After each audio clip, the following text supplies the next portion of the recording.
Greetings, everyone. I hope you had a marvelous week. If you didn't, hopefully today's devotion can help you. I want to talk to you about a very familiar story, one you've no doubt heard, but I want to apply it to our lives and see how it might have an impact in our day-to-day living. Our text today is Matthew chapter 14, verses 28 and 29.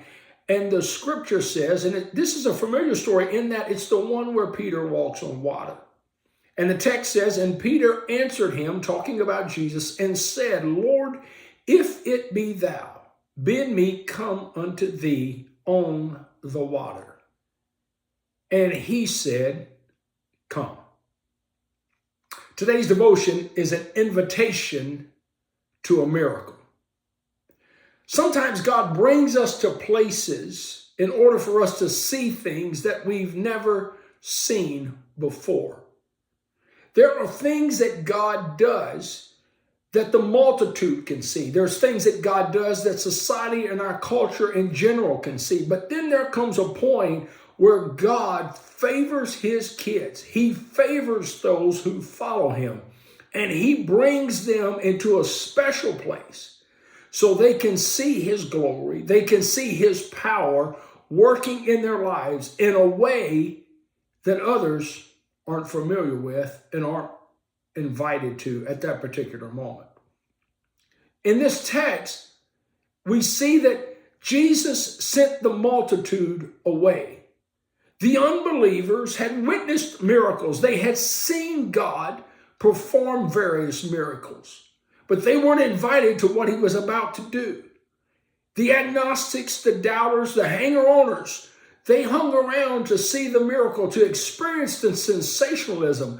But when God wanted to reveal himself in a mighty way, he sent the multitude away.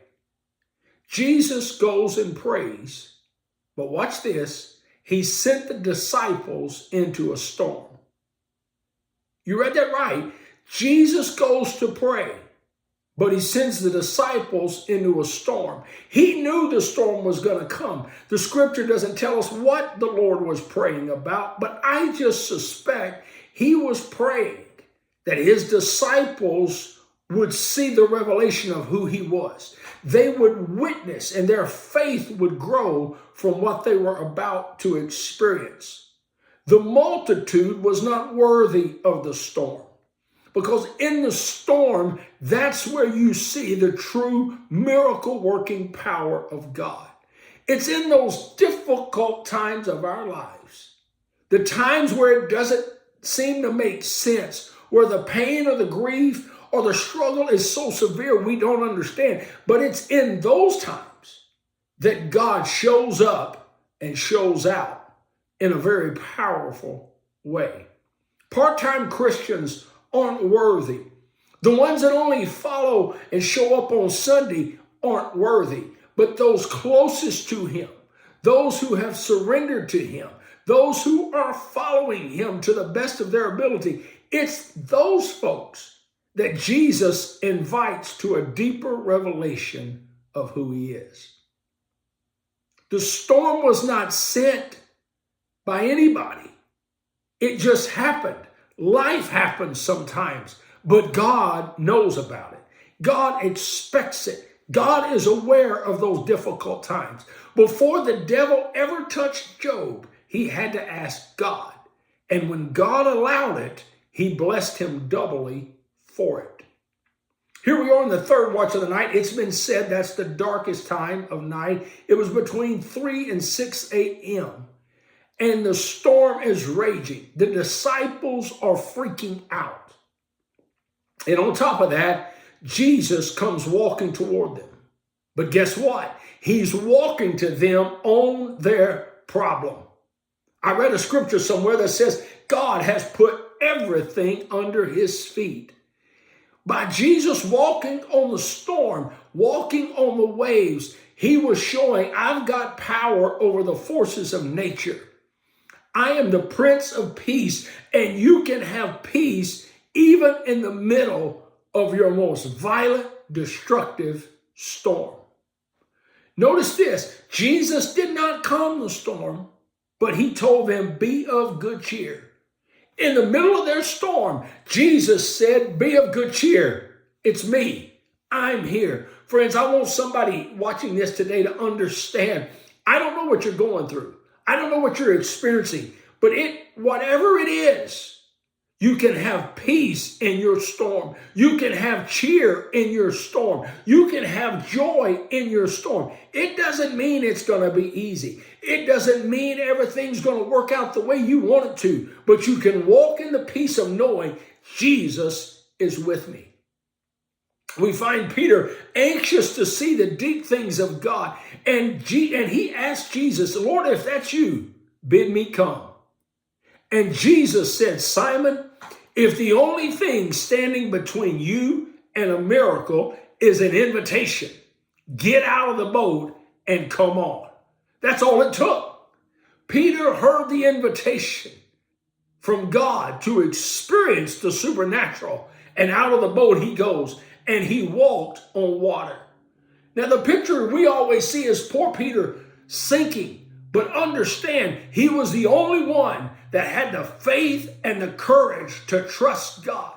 He's the only one that believed enough to get out of the boat, and he walked on water. So what if you fail? You tried. So what if you stumble? You still were pursuing Jesus Christ.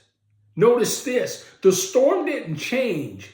It's just as Peter got closer to Jesus, the storm looked bigger. Friend, your adversary is going to fight you. The closer you get to the Lord, the more the trouble's going to come, the more the testing, because you're not a threat as long as you're staying in the boat. But when you get out of the boat and you start walking in faith, the enemy's going to test you. And Jesus reaches down and grabs Simon Peter. He didn't pick him up and carry him. He lifted him from his fallen state. And I believe said, come on, Simon, we can do this.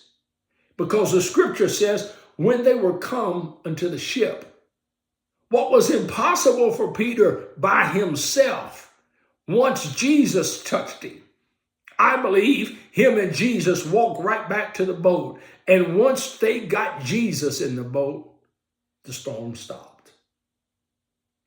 Understand, if you try, you can see the miracles of God.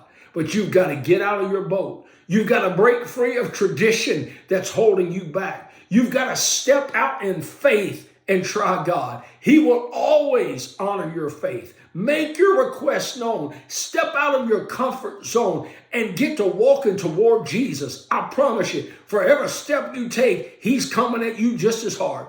For every time you believe, God is reaching out saying, come on, you can do it.